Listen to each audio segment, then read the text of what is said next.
Pero sa inyo, ano yung kaibigan?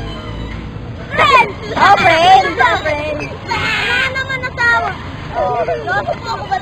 Paano kayo naging magkakaibigan? Paano? Magkakatropa po. Magkakatropa? Paano? Pagkatapos ng klase, naglalaro kayo? Opo. Ano pa iba ginagawa niyo pagkatapos ng klase? Naglalaro na po dito. Dito? Hindi kayo pinapagalitan? Hindi po. Hindi ano namin eh. Oh, di ba pag umuwi sa bahay dapat? Basta sama-sama kayo? Opo. Eh sa school, sama-sama din kayo sa school? Opo. Magkakatabi po kami. Oh, magkakatabi kayo? Seatmates kayo? Oh. Ano pang ginagawa sa school? Nakikinig po. Nakikinig? Wow. Sabay-sabay kayo kumakain? Opo. Paano? Kahit po bang niligo ka rin, sabay-sabay. Naliligo rin kayo ng sabay-sabay? Share-share kayo sa baon? Opo. Nagbabaon na kayo ng lunch? Opo. Break! Ilang taon ka na ba, kuya? 8 po. Ako 9! Na ikaw? Ako 10. Sinong best friend mo sa kanila? O pare-pareho lang? Pare-pareho lang po. Nagmamahalan kayo? Opo. Mga magkakapatid.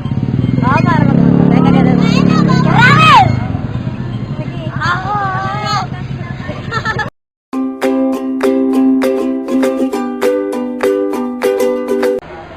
Yung friendship, sila yung taong kasama mo the entire life. Hindi lang siya 1/3 of your life, 1/4 of your life.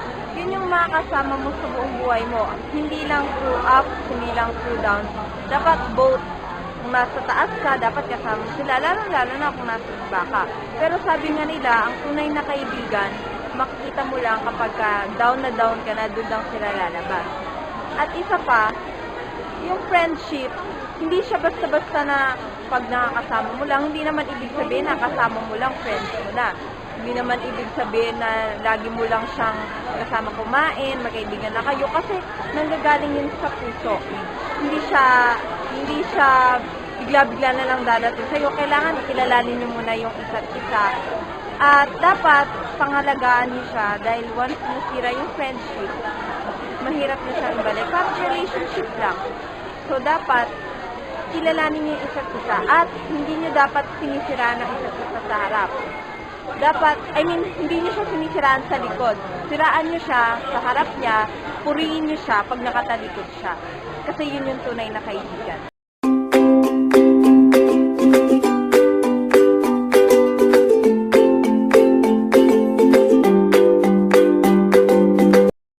Kaibigan kasi, yung kapag may friends ka, feeling mo secure ka kapag kasama sila.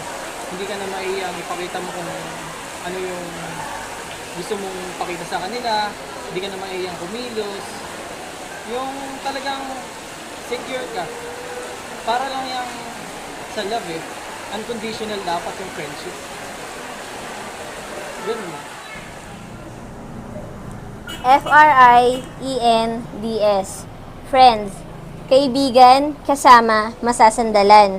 Ito ang ilan sa mga pananaw ng bawat individual na aming nakapanayam patungkol sa kaibigan. Kaya, halina tunghayan ang ilan sa mga istorya sa likod ng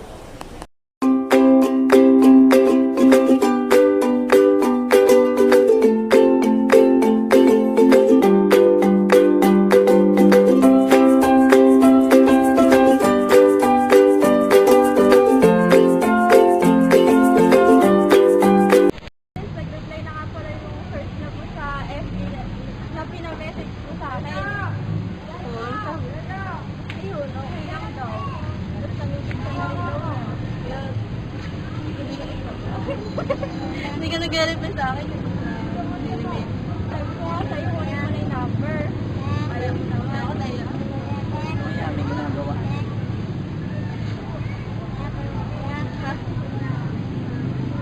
Naalala ko nga pala kung paano ako nakilala. Diba, kilala na kita doon. So, kilala na rin kita doon. Naalala ko nga nung si Ma'am Almira ba yun, teacher natin na baby, na lagi rin nailing sa atin kasi napakasakit niya ang ulo natin. Kaya pinalipat tayo dun sa room na malapit sa bukid. Sabi yata kita, di ba? Oo.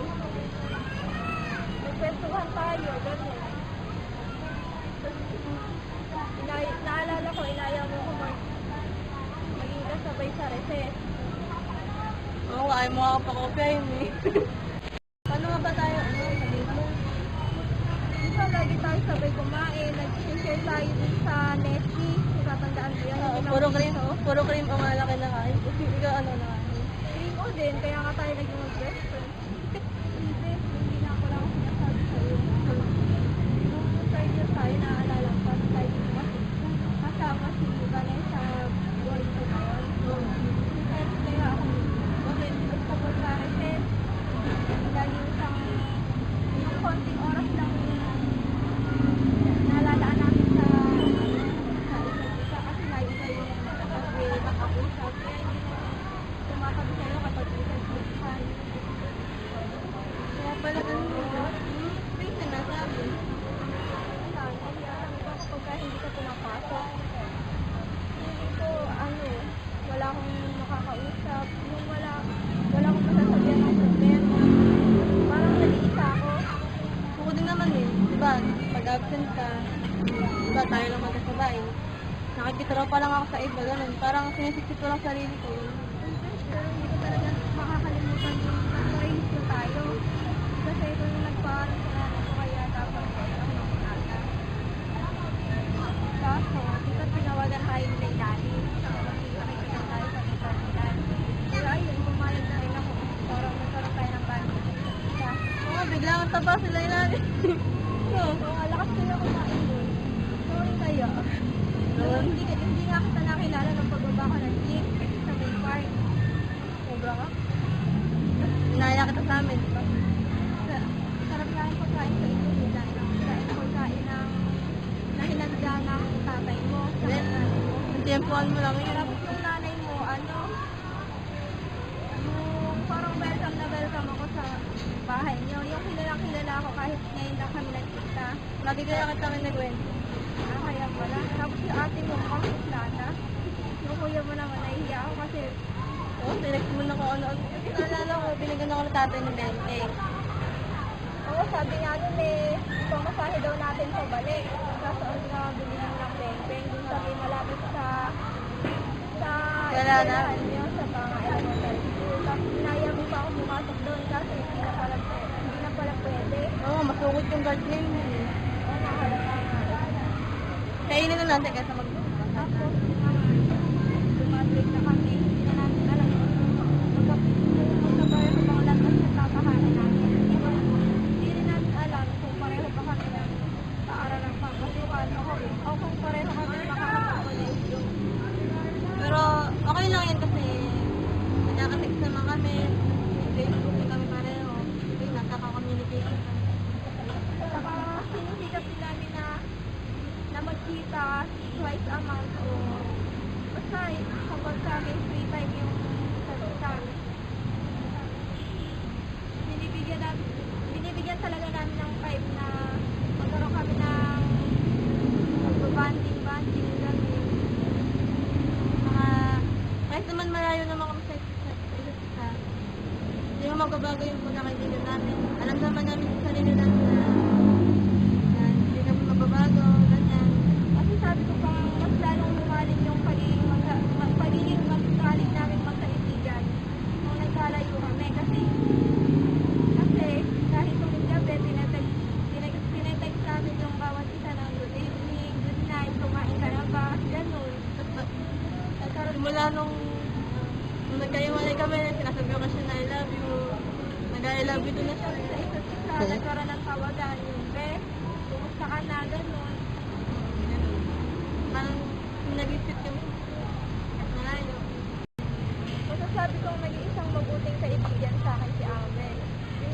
Nagturingan kami na parang isang tunay na magkapatid, ganyan. Masasabi ko rin na parang mas ka-close ko pa siya kaysa sa mga tunay kong kapatid. Nasasabihan ko siya ng problema, handa naman siyang makinig at tulungan ako kung sakaling. Jocelyn, kahit tahimik yan. Kasi pareho na kami tahimik, nagkakasundo kami. Nasabi ko sa kanya lahat ng, like, kung may crush ako, may problema ako, ganyan. Sa bahay, kung may problema ako sa bahay, alam niya lahat. Kasi tinuturing ko na siyang parang kapatid kasi best friend kami.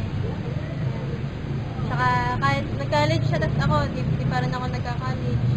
Okay na rin kasi best friends pa rin kami hanggang ngayon. Nag-text kami, nag-Facebook. Mahal na mahal ko yung kahit ganyan.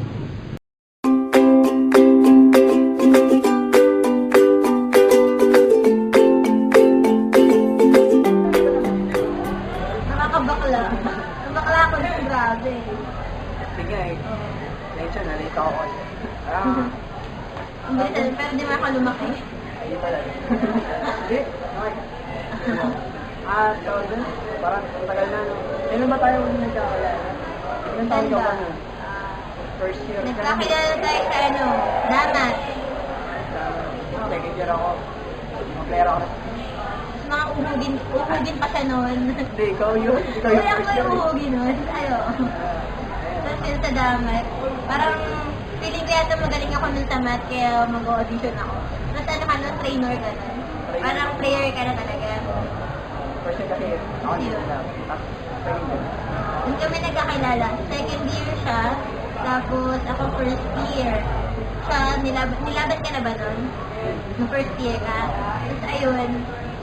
Tapos parang, pero around ano, buong school year na yun, para lang kaming magkakilala. Parang ngiti-ngiti lang. Nagkita. Oo, mga, Hello. Hello.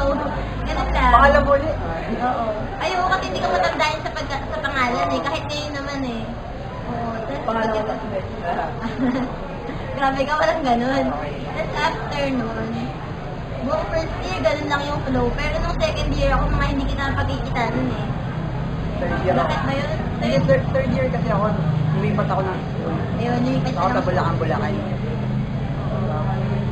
Tapos, ayun, kaya wala akong nakikita na mark sa MNHS. Pero after nun, may sumulpot na naman na alien. Nung fourth year, Oo, 40. 40 ka na, tapos ako, third year na ako. O, tapos pareho na tayo ng building nun sa JICA building na tayo na.